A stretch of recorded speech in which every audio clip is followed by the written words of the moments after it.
ছাগলটা ঘরের ভেতরে অনবরত ডেকে চলেছে। তার দিকে আস্তে আস্তে এগিয়ে আসছে আফজাল, হাতে একটা বড় দা। আজ সেই দিন, আজকে সেই দিন।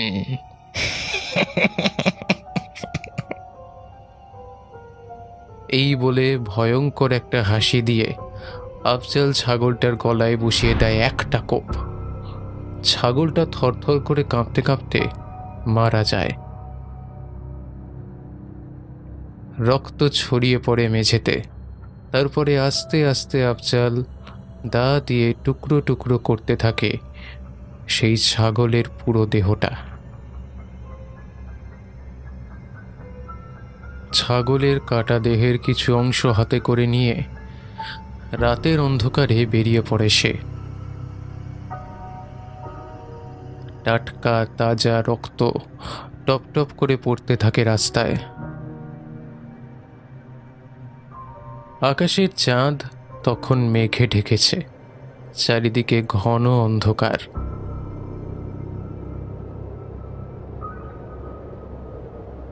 আফজাল এসে পৌঁছয় গ্রামের ধারে একটা পুকুরে। হায় রে মা, মারে, আজকে এসে নিয়ে যা। দেখ তোর জন্য কি এসেছে। উঠে আয় রে মা, উঠে আয়। পুকুরের মাঝখানে জলে ঢেউ উঠতে শুরু করে। আস্তে আস্তে সেখান থেকে উঠে আসে একটা ভয়ঙ্কর দেখতে জিন। চোখ দুটো তার জ্বলন্ত, গোটা শরীর সাদা ফ্যাকাশে। আস্তে আস্তে উঠে আসে আফজালের দিকে। এই নে মা, তোর জন্য। বড্ড ক্ষুধা আমার, বড্ড ক্ষুধা আমার।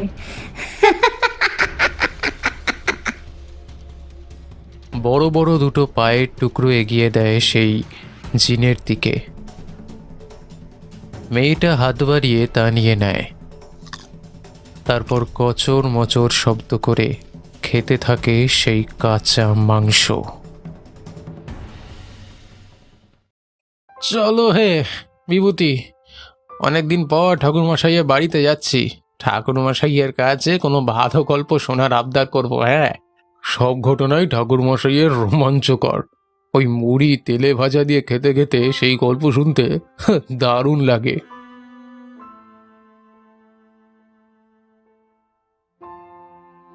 দরজায় কড়া নাড়তেই ঠাকুরমশাই দরজা খুললেন। আরে এই যে, তোমাদের কথাই তো ভাবছিলাম। এ চারি, এ কাকা বাবুরা এসেছে। গরম গরম চা নিয়ে আসবে মা, আর তার সাথে ওই আম তেল মাখানো মুড়ি। খাটিয়াতে বসো। এতদিনে মনে পড়লো? না ঠাকুরমশাই, ওই কাজের একটু চাপ ছিল। কিশোরী, তুমি মনে হয় কোনো একটা ব্যাপার নিয়ে খুব চিন্তিত। চিন্তিত নয় ঠাকুরমশাই, একবার আপনার কাছ থেকে পুকুরের জিন সম্পর্কিত গল্প শুনেছিলাম। গল্প তো নয়, আপনার সত্যি অভিজ্ঞতা। আজকে আবার ইচ্ছে করছে পুকুরের জিন সম্পর্কিত আরও একটি কোনো ভয়ঙ্কর অভিজ্ঞতা থাকলে সেটা শোনার আর কি। আছে, বলতে পারো অনেকদিন আগে একটা ঘটনা। যখন আমি সবে সবে তন্ত্রমন্ত্রের কাজ শুরু করেছি, সামান্য কিছু জ্ঞান সবে লাভ করেছি তখন।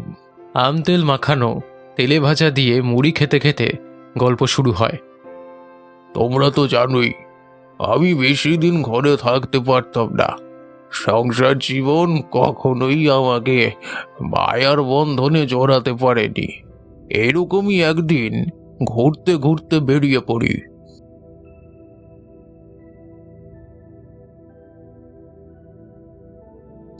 আমি তখন মাইলের পর মাইল ঘুরে বেরিয়ে কাটিয়েছি। এইরকমই একদিন ঘর থেকে বেরিয়ে যাই। হাঁটতে হাঁটতে একটা অজানা গ্রামে এসে উপস্থিত হই। অনেকক্ষণ থেকে পূর্বের আকাশে কালো মেঘের ঘন ঘটা দেখা যাচ্ছে। তা হঠাৎই শুরু হলো ঝড় বৃষ্টি।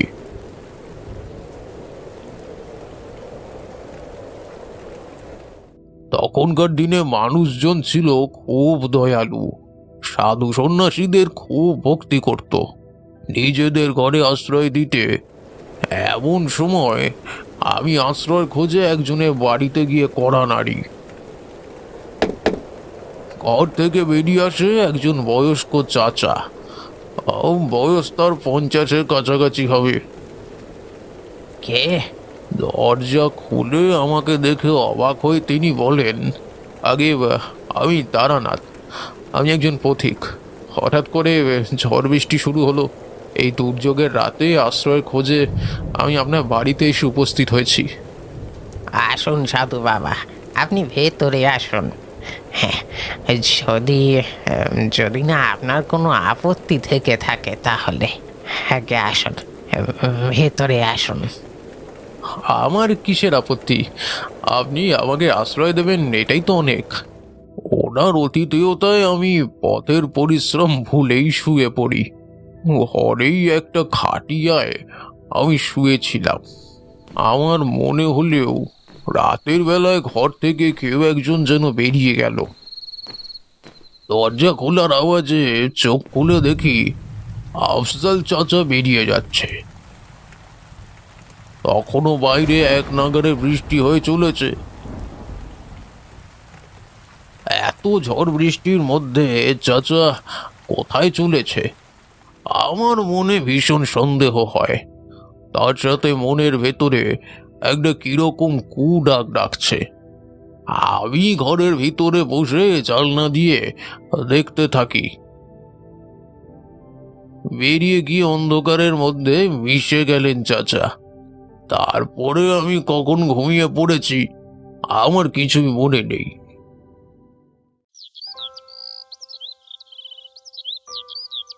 সকালবেলা ঘুম থেকে উঠে একটা চেঁচামেচি শব্দ শুনতে পাই। হঠাৎই বাইরে কিছু একটা নিয়ে গন্ডগোল হচ্ছে মনে হলো। আমি উঠেই ঘরের বাইরে বেরিয়ে দেখি দুজন লোক চাচাকে বেশ গরম দেখাচ্ছে। দাদা দাগে জানো, যদি কখনো মুখটা খোলো তাহলে তোমায় কিন্তু শেষ করে দেবো। হ্যাঁ, চুপ, একদম চুপ করে থাকবে। একদম কোনো কথা নয়, চুপ করে থাকবে, নয়তো তোমাকে এই ঘরের কোণে পুঁতে দেব, কাক পক্ষীতেও টের পাবে না। এই একদম চুপ, মনে রেখো চাচা। এই চল রে, আসলাম। আমি ঘরের ভেতর থেকে সবই লক্ষ্য করেছিলাম। আফজাল চাচা মন ভার করেই ঘরের ভেতরে প্রবেশ করে। চোখের কোণ থেকে তার জল গড়িয়ে পড়ছে। আমি কৌতূহল বশত জিজ্ঞাসা করি, কি হয়েছে চাচা? আমাকে কি একটু বলতে পারেন খুলে? আর বলো না বাবা, নিজেকে একটু ধাতস্থ করে নিয়ে তারপরে চাচা বলে, আরে এককালে এদের কাছে কিছু টাকা পয়সা ধার করেছিলাম, কিন্তু সেই টাকাটা সময় মতো শোধ দিতে পারিনি। এরা বারবার এসে আমাকে এইভাবেই ভয় দেখায়, শাসায়। হ্যাঁ, একদিন এই শয়তানেরা আমার মেয়ের ওপর নজর দিল। আমার মেয়েটা বাবা মাত্র 15 বছর বয়সে, বিয়ে করতে চায়। ওই শয়তান মকবুল, ও খুব একটা ভালো ছেলে নয় বাবা, মোটেই ভালো ছেলে নয়। ওদের দুজনেরই চরিত্র ভালো নয়।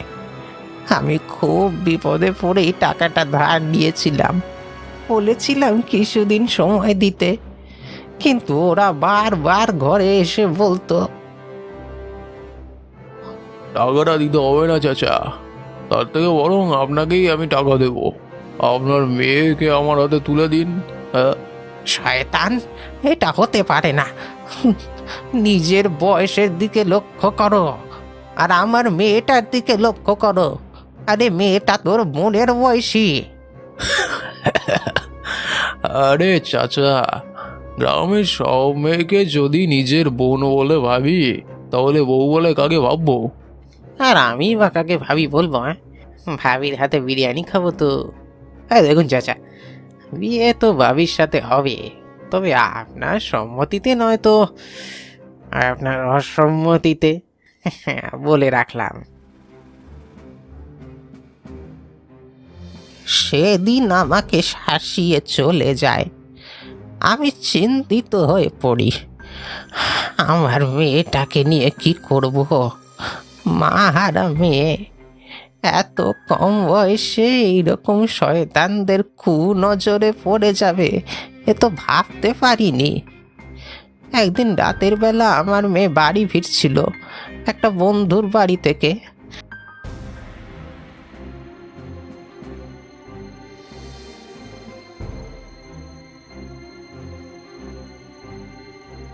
এমন সময় মাঝ রাস্তায় তাকে ঘেরাও করে ওই দুই শয়তান আমার মেয়ের ইজ্জত নেওয়ার চেষ্টা করে।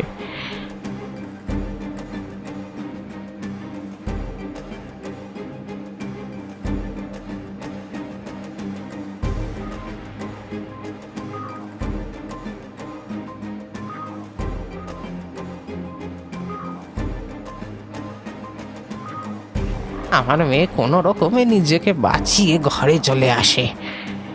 সেই দিন রাতে ওই দুই শয়তান আমার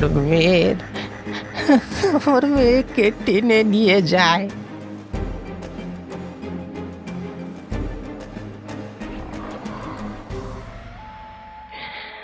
আমি কিছুই করতে পারিনি। আমি বাধা দিতে গেলে আমার মাথায় আঘাত করে আমায় অজ্ঞান করে দেয়। আমার আর কিছু মনে নেই।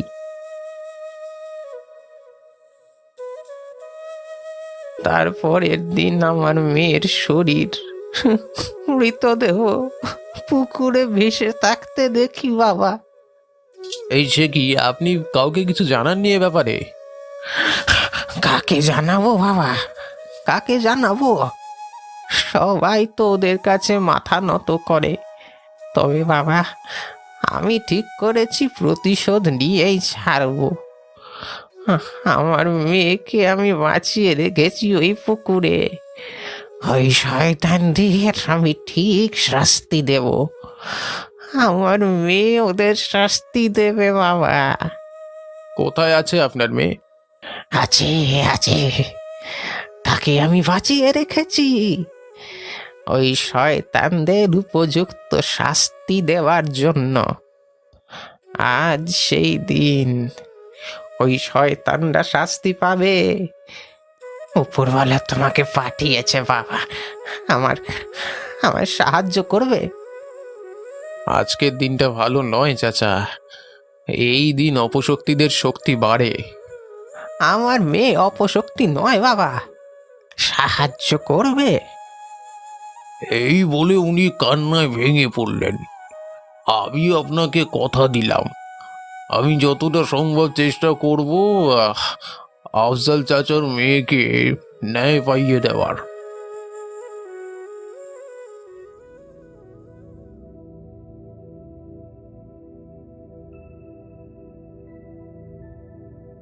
আমি আর আফজাল রাতের অন্ধকারে পুকুরের কাছে যাই। আফজালের হাতে বড় বড় দুটো মাংসের খণ্ড দেখে আমি অবাকই হয়ে যাই। পুকুরের পাড়ে কিছুটা দূরে আগে থেকেই দুটো ছেলে বসে আড্ডা মারছে। তাদের হাসি আমরা শুনতে পাচ্ছিলাম বটে। না গো, অনেক রাত হয়েছে গুরু, এবার যেতে হবে। আর একটু সঙ্গে থাক, সবে তো রাত হলো। এই রাতে চাচার মেয়ের কথা মনে পড়ে। কি সুন্দর ফর্সা টুকটুকে চেহারা ছিল, শুধু শুধু মারা গেল। আমাকে বিয়ে করলেই রাজরানী করে রাখতাম। হ্যাঁ গো, মেয়েটা তবে হেপি ছিল মাইরি। তখন আমার রাগে গাটা কষকষ করছিল। দেখলাম আফজালের চোখে মুখে একটা হিংস্র ছাপ। কিন্তু চোখের কোণ থেকে জল গড়িয়ে পড়ছে। আকাশে সবেমাত্র গ্রহণ লেগেছে।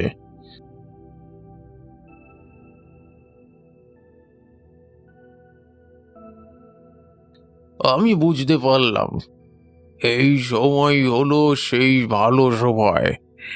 সঙ্গে সঙ্গে আমি পুকুরের পাড়ে ধ্যানে বসলাম।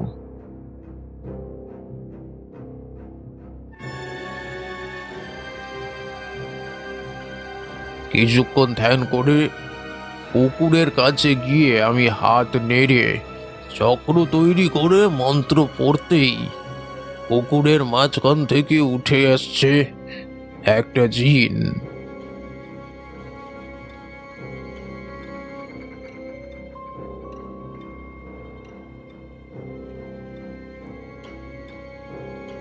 চোখে মুখে তার ভয়ঙ্কর হিংসার প্রতিচ্ছবি।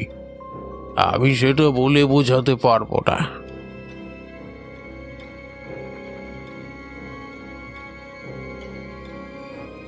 ধীরে ধীরে উঠে আফজলের হাত থেকে মাংসের টুকরোটা নিয়ে আগে খেতে থাকে।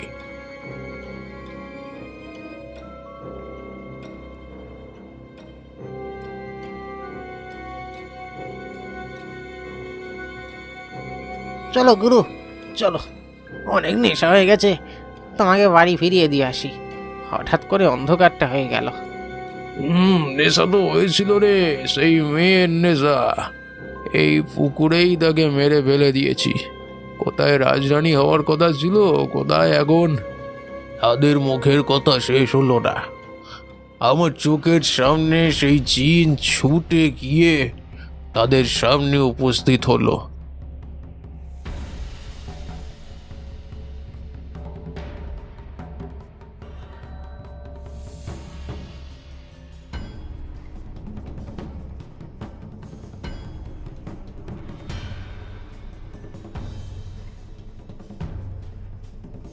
আমার চোখের সামনেই দুজনের গলা টিপে ধরলো।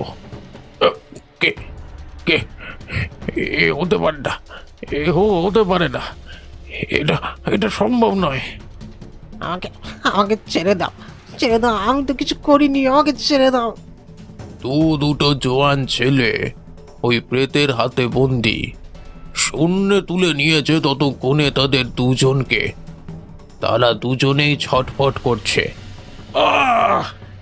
আমি আর কি করব, কিছুই বুঝতে পারছি না। হতভম্বের মতো দাঁড়িয়ে দেখছি আমি। সেই জিন ততক্ষণে তাদের দুজনকে সঙ্গে করে পুকুরে আস্তে আস্তে নামতে শুরু করেছে। ছেড়ে দাও, ছেড়ে দাও, বাঁচাও।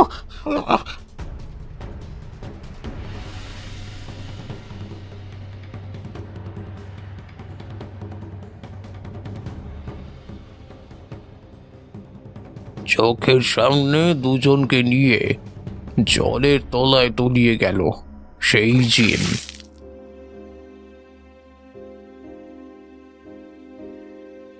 কিছুক্ষণ পরে আবারও উঠে আসে সেই জিন। সত্যি কি মায়ায় ভরা সেই মুখ। আমার মেয়েকে মুক্তি দিন। নিজেকে আর এই জগতের মায়ায় বন্দি রেখো না। তোমার প্রতিশোধ নেওয়া শেষ হয়ে গেছে, এবার তুমি মুক্ত হও।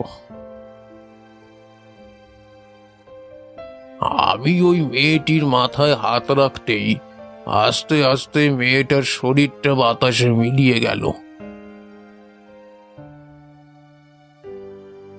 অবশেষে শাস্তি হলো ওই শয়তানের, এবং মেয়েটা ন্যায্য বিচার পেল।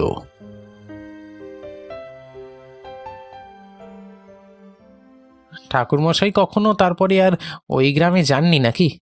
হ্যাঁ ঠাকুরমশাই, সেই চাচার সাথে আর দেখা করেননি। একবার গিয়েছিলাম, তখন চাচা ভীষণ অসুস্থ ছিল। আমি যাওয়ার কিছুক্ষণের মধ্যেই তিনি মারা যান। আর ওই মেয়েটা, ওর আত্মা সেই দিন প্রতিশোধ নেওয়ার পরই মুক্তি পেয়েছে। যতই আপনার ক্ষমতার কথা শুনি ততই অবাক হয়ে যাই। আপনি ধন্য ঠাকুরমশাই। আপনি এরকম যে কত আত্মাকে মুক্ত করেছেন, তাকে ন্যায় বিচার পাইয়ে দিয়েছেন, তাহা আপনিই জানেন। ঠাকুরমশাইয়ের মুখে একটা শান্তির হাসি ফুটে ওঠে। জীবনের তো এখানেই সার্থকতা।